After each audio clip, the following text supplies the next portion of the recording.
it's, there's no sugarcoating it.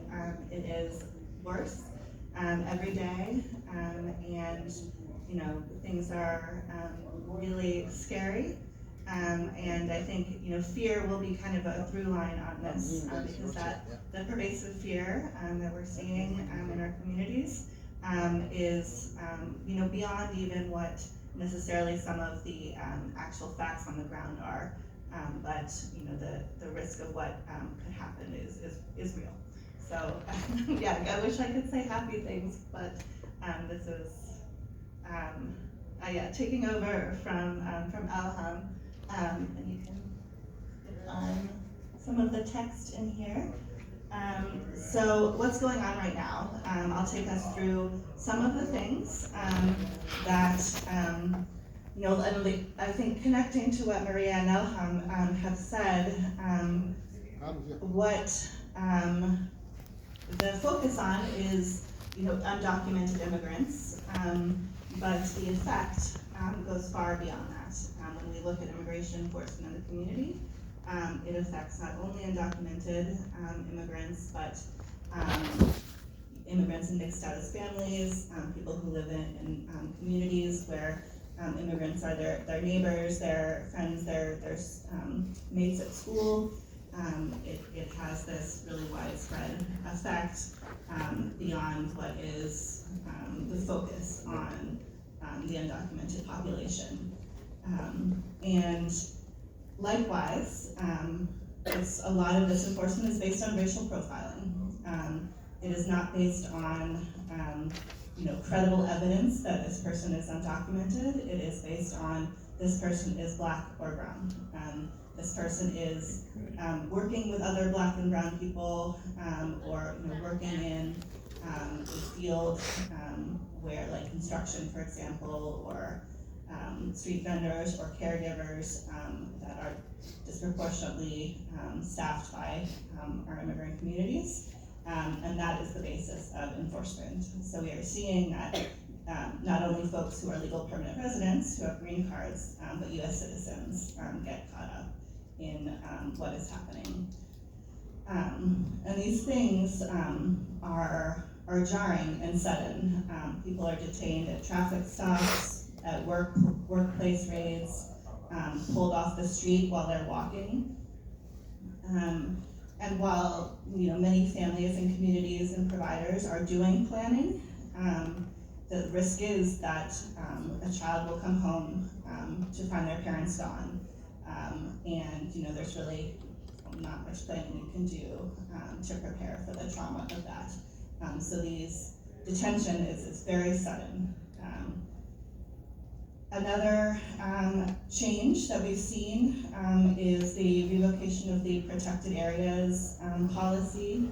So under the Biden administration and previous administrations, they have prohibited immigration enforcement at sensitive locations like schools, healthcare centers, places of worship.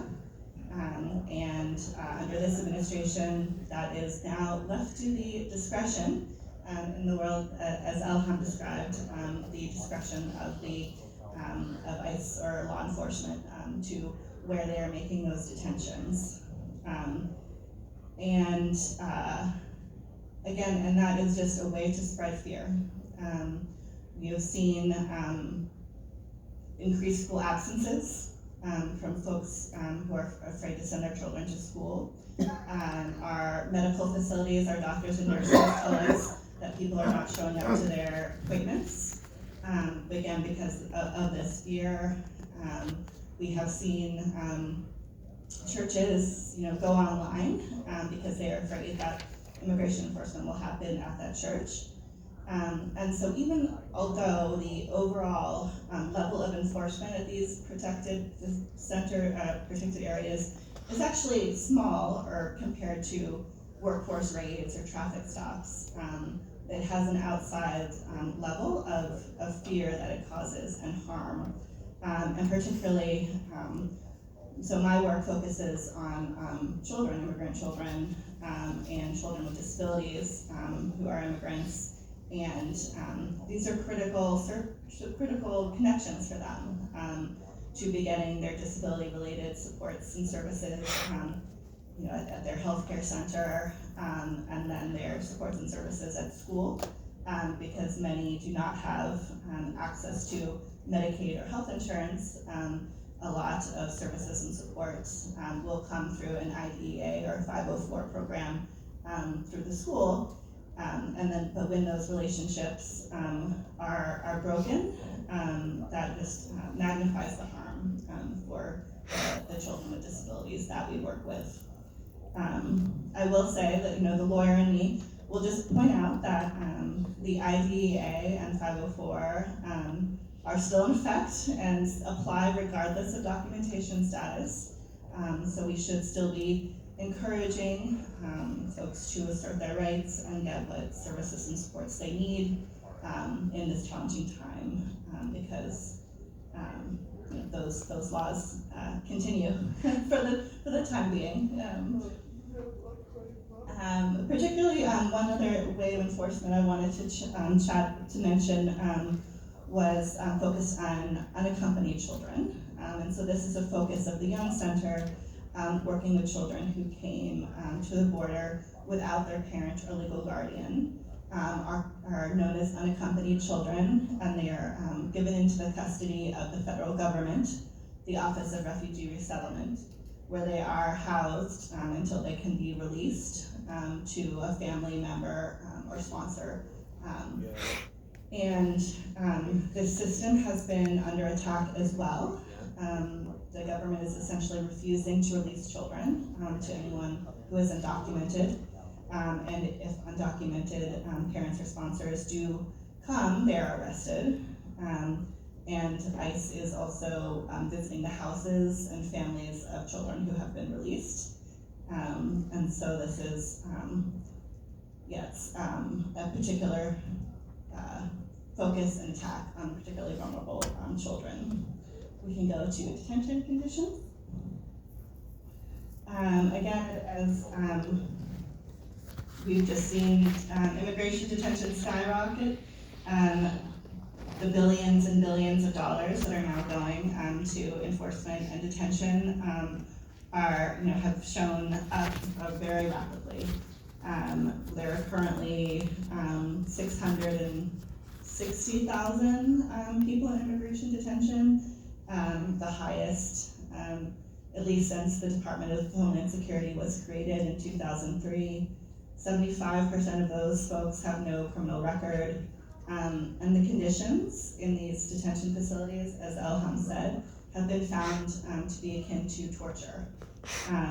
23 people have died so far this year in detention, which is higher than the number of people who died in immigration detention due to COVID.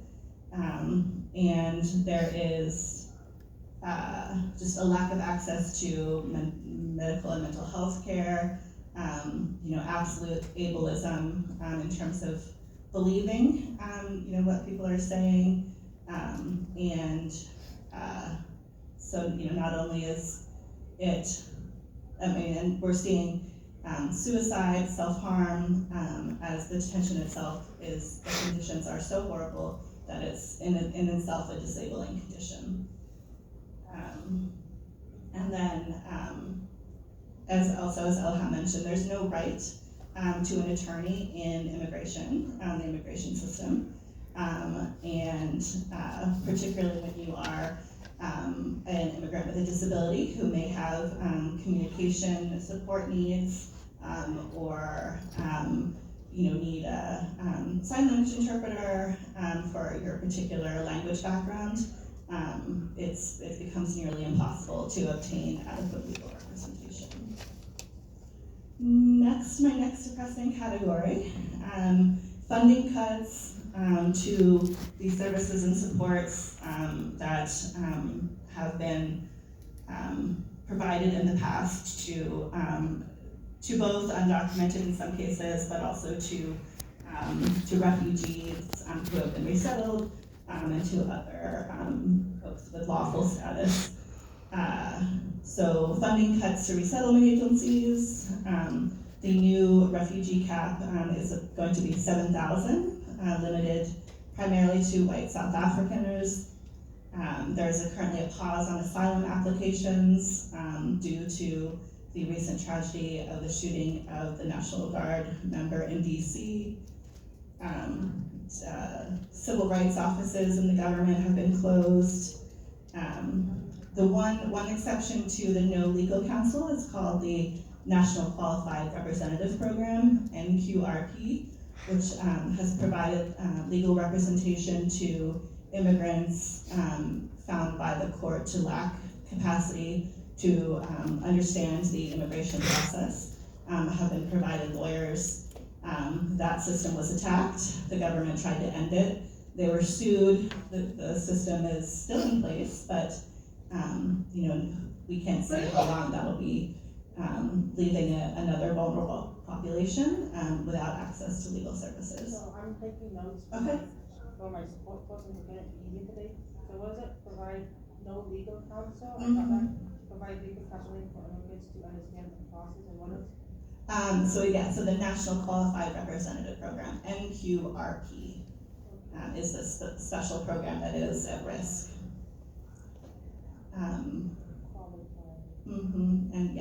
We just call it NQRP.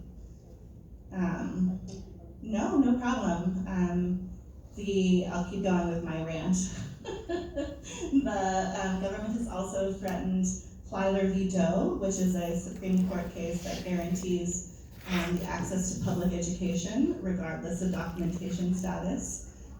So Governor Abbott in Texas has said it should be revoked.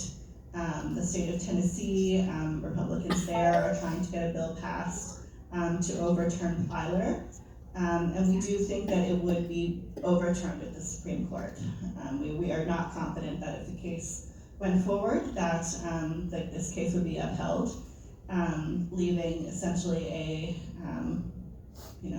substandard class of children who could not attend public school, depending on what state they live in. So I encourage you in your own states to see if your state has codified Plyler, because again, particularly for children with disabilities, that school connection is really critical. The children that we work with who are coming often in their teen years have not had disability evaluations or diagnoses in their home country, or obtained their disability in their immigration journey, are reliant on our school system to provide some of that evaluation, diagnosis, and support, perhaps for the first time in their lives. And so, for many reasons, that access to public education is really critical. And then the last thing I'll mention is the attacks on Medicaid. That will, harm all of us, but they estimate that 1.4 million legal permanent residents will lose access to health care, and many folks, including refugees and folks who have been trafficked or experienced abuse, will lose their access to Medicaid. States that have expanded their state Medicaid program to certain groups of immigrants and undocumented immigrants, particularly children, are essentially being punished. So we see, state budgets are really going to take a hit, and that all really disproportionately affects immigrants with disabilities. Oh, and public charge. Sorry, I thought I was on my last bad thing for this one, but the Trump administration has re-upped public charge, as Elham mentioned, and their proposal would essentially give immigration officers total discretion to deny applications for permanent residency based on any kind of use of public program, and with a much wider catch. So, not just use of a long-term care facility, but health, age, income, really anything could be used to deny a potential immigrant on just on a whim of this immigration officer. So it's really troubling to see that come back.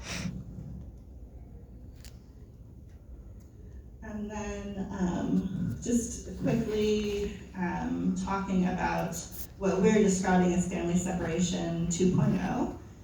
So many of you might remember under the first Trump administration, the family separation that happened at the border, where children were taken from their parents and caregivers, and the parents were detained and deported.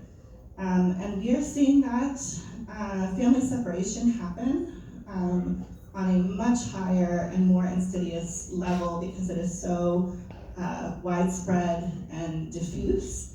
It is much harder to fight back about that when it's not happening, only at the border, but in communities around the country.